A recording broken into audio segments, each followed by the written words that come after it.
નમસ્કાર મિત્રો, આજે અમે આવી ગયા છીએ એક નવા લોકેશન ઉપર ફરવા, જેનું નામ છે સાપુતારા. ને સાપુતારા ખ્યાલ હોય તો તમને મોન્સૂનની સિઝનમાં ફરવા માટેનું બહુ જ અદ્ભુત પર્યટક છે, કારણ કે અહીંયા આગળ આ રીતના હરાભરા જંગલ છે, મોટા મોટા પહાડો છે ને ખૂબ સરસ વાતાવરણ હોય છે.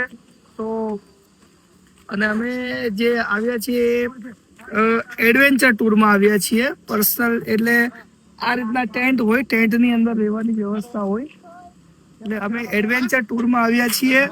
અને અહીંયા આગળ આ મોટો જે શેડ છે, આ શેડમાં અમારી જમવાની, નાસ્તો પાણી, ચા પાણીની વ્યવસ્થા છે.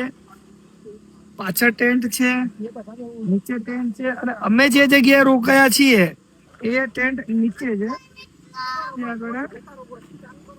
આગળ છે, ત્યાં અમે રોકાયા છીએ. અને બહુ જ અદ્ભુત દ્રશ્ય છે, બહુ જ અદ્ભુત નજારો છે અહીંયાનો. ખરેખર રોકાવા માટેની ખૂબ સારી સુવિધા, સારી સગવડ છે અહીંયા આગળ. અને બસમાં આવ્યા હતા તો આ જે પ્લેસ છે અને માલેગાંવ કહે છે, અને સાપુતારાથી આ 3 કિલોમીટરના અંતરે છે માલેગાંવ.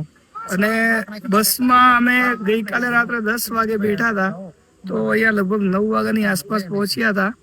તો ખૂબ જે જગ્યા છે જે રોકાવાની ખૂબ અદ્ભુત છે, બહુ સરસ નજારો છે, અને ફૂલ ફેમિલી સાથે આવ્યા છીએ અને બહુ મજા પડી. અને ખાસ તો અહીંયા આગળ જે જગ્યાએ અમે રોકાયા છીએ ત્યાંનું જે લોકેશન જે છે ને એ બહુ જ અદ્ભુત છે. તો તમે પણ આવો, તમે પણ મજા માણો. ગુજરાતનું સાપુતારા મોન્સૂનમાં ખરેખર જોવાલાયક છે. અને અહીંયાનું જે કુદરતી વાતાવરણ જે છે, કુદરતી દ્રશ્ય જે છે, એ તમારા મનને મનમોહિત કરી દેશે.